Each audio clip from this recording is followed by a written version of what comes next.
This is Rome, Italy, called in modern film circles Hollywood on the Tiber. And in Italy, Mecca for movie makers, long renowned for its contribution to the art of the cinema, one man stands out on a lengthy list of filmic artists. One man is recognized throughout the world as the creative genius of modern films. His name is Count Luchino Visconti di Madrone, but they call him Visconti. But you have something to say, something to teach to the other, you have to do it. And this is always the la molla, how do you say la molla, the push, that to push me to do something. I never know what style I try to have, but when I'm working, the style comes out, how can I say, alone, you know? Luchino Visconti is really two persons. He is the regal Count Luchino Visconti di Madrone, a heavy-set, elegant man with gunmetal gray hair, dramatic eyebrows, and the patrician nose of his ancestors. He is also the senior of the great triumvirate, Visconti, Fellini, Antonioni, which has dominated world filmmaking for the past 20 years. His 10 feature films reveal an uncompromising perfectionist, a meticulous craftsman with profound understanding of people and a decided sympathy for victims of fate. This poet of the poor is a direct descendant of Gian Galeazzo Visconti, the 14th century Duke of Milan. Indeed, his aristocratic family traces back to Desiderius, father-in-law of Charlemagne. Visconti is particularly apt at describing in his films the interactions of members of a family. The Earth Trembles and Rocco and his brothers were about insurgent poor families, The Leopard and Sandra about decaying wealthy ones. In his newest film, The Damned, he brings his personal understanding of the high-born and wealthy to bear on a rich, powerful steel dynasty in Germany of the 30s. Starring Dirk Bogarde, The Damned, a Warner Brothers release, is considered the crowning point of Visconti's historic career. Also starring Charlotte Rampling and Ingrid Tulin, the film occupies a special place in Visconti's heart.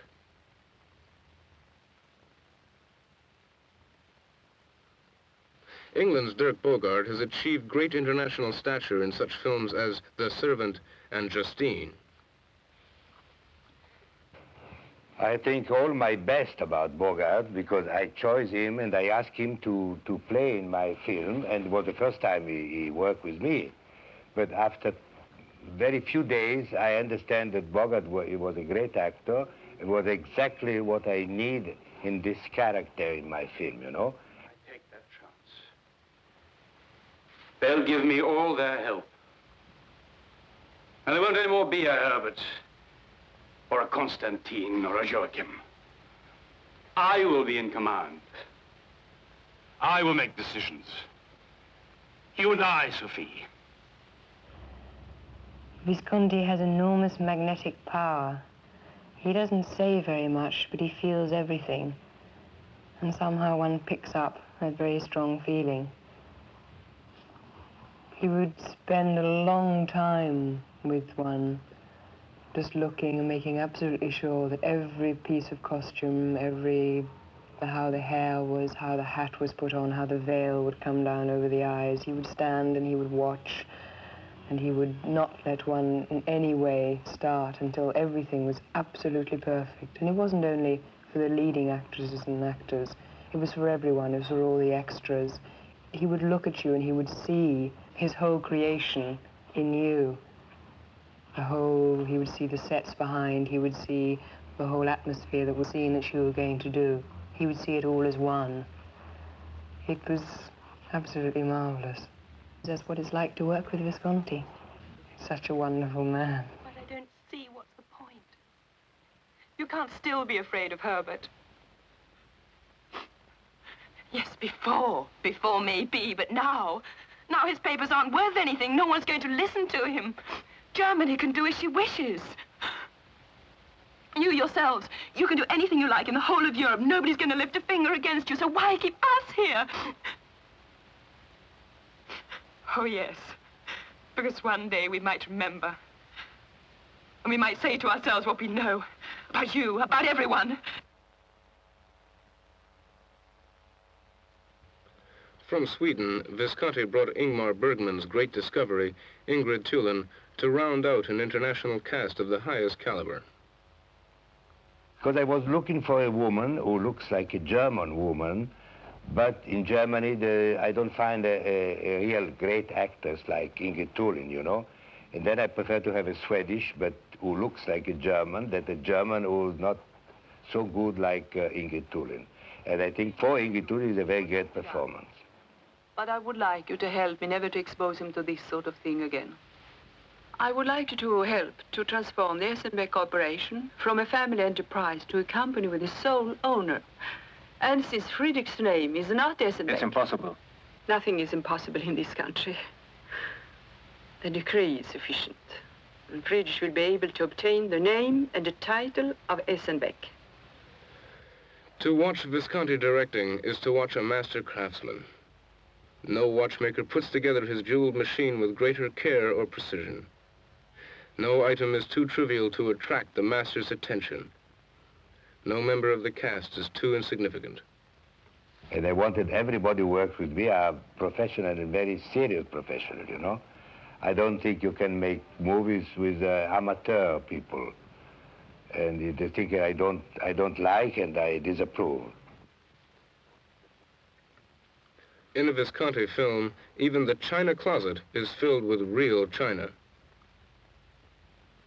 To Visconti, the proper blending of every item of the physical world with people and their emotions is the stuff motion pictures are made of. Another Visconti trademark is the use of real locations instead of artificial-looking sets. A master perfectionist, his striving for ever-increasing realism takes his cameras into actual buildings and outdoors as much as possible.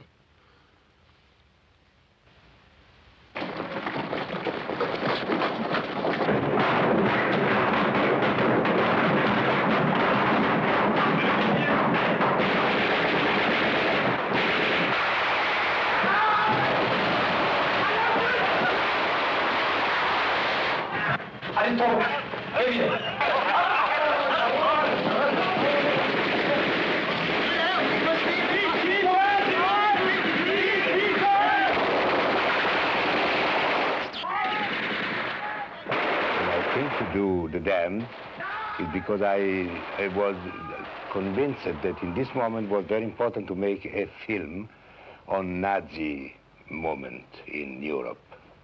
And I'm sure when the film will come out, it will be very important for the new generation that they don't know exactly what happened in this time in Europe.